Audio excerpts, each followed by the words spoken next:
Hey, it's Todd Burrier from toddburrier.com. And so today I'm going to talk about how to help people not quit.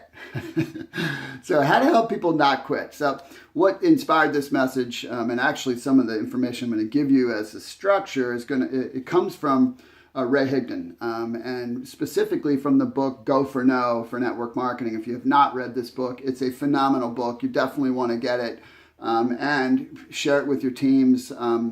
And I don't get anything for saying this. I don't have an affiliate with it or anything. I'm just telling you this book is a great book because it will help people. And so, when I learn about a great book, I find out about it. I read it to see what's in there and how it can help people. And then if I like it, I make sure my teams know about it, right? Or the people I'm working with know about it, the people I'm coaching or mentoring. Right? Or, the companies I'm training, I want them to know about resources. I'm not about, hey, I'm the only one. I'm just a voice, and there's lots of voices you should learn from. So why do people quit? So I'm going to take you through these 4 reasons that people quit that are Higdon's reasons, and I'm going to give you what to do to help that not happen. Okay, so the first thing is they weren't properly prepared for rejection. Right? And that's a big one. It's probably the biggest. Because that's what keeps people from taking the step, right? It's they're just not properly prepared. And so how do you offset that, right? How do you help them in that? Well, first of all, is you got to set the proper expectation. That's why you will always see me talk about the 2 and 10, right? If you have 10 people that have a need, 2 are ready to act on that, right? And you still have to identify the 10 with a need that agree that they have the need and are willing to look at something. And then you'll get 2 of those, right? So it might take 15 or 20 to find the 10, to find the 2, right? So your numbers are going to be your numbers. But that's just a reality. Another thing is no hype, right? One of the things that gets people quitting fast in the industry is they were hyped in. They were told it's going to be easy money. They're going to get rich because someone was just trying to get their daggone money. That's what they were doing. They were trying to get in their pocket for $500 or $1,000 or $1,500. And that was their sole purpose, not to help this person succeed. And so you got to set a proper expectation and no hype, right? If you don't do that, then people will have a right framework. Oh, it's a real business. It's going to take some time to build. I'm going to have to go through people saying no to find the ones that say yes, right? That's the nature of it. So that's the first one. The second is they don't remember why they started.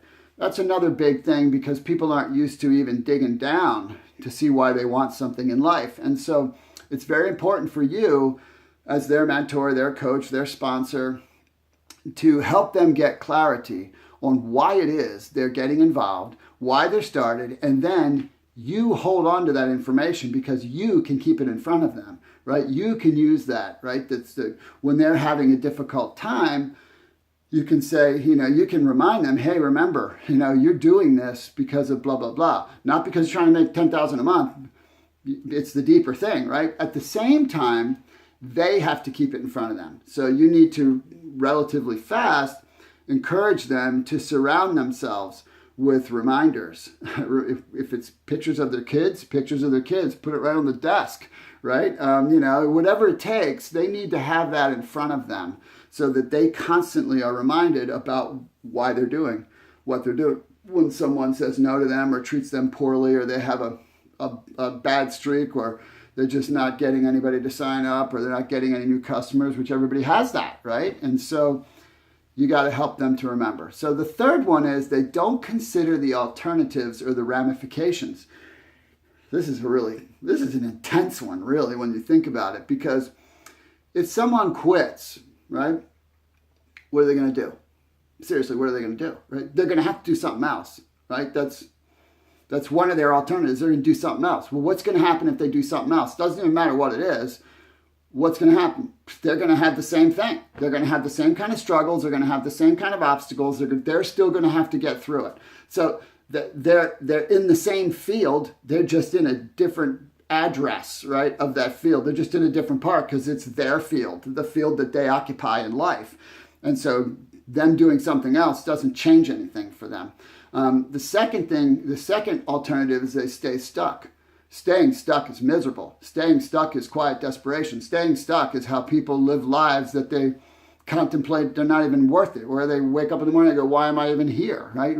Why am I doing this over and over, right? There's so many people, sadly, that accept that when That's the opposite, right? We're here to make a contribution. We're here to make a difference. We've been blessed and gifted to do so, all of us, every single one of us.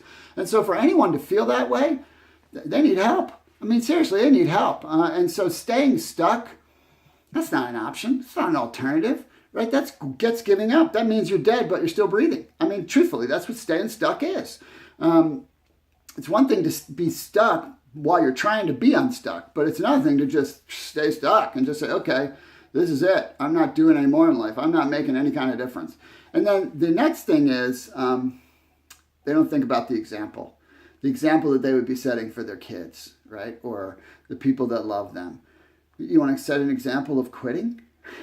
What kind of example is that? How's that going to help other people?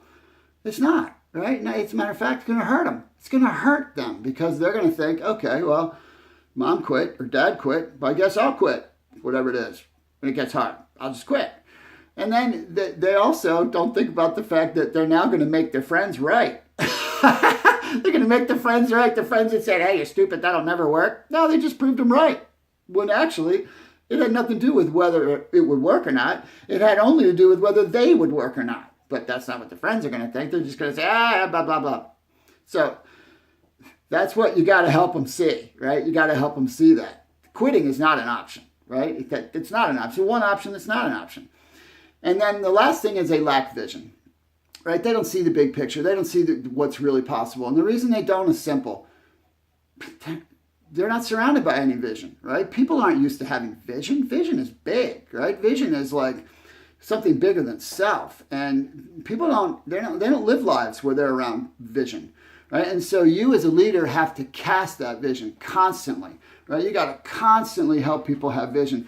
I read this in a Blanchard book, I think, that you have to share and spread vision so much that you get tired of hearing it yourself. I know it's Dave Martin, Entre Leadership book, maybe. I can't remember, but it's a great leadership insight. You have to cast vision over and over and over and over. So those are the 4 reasons that people quit and how you can offset that to do a favor for them. So you got value from this?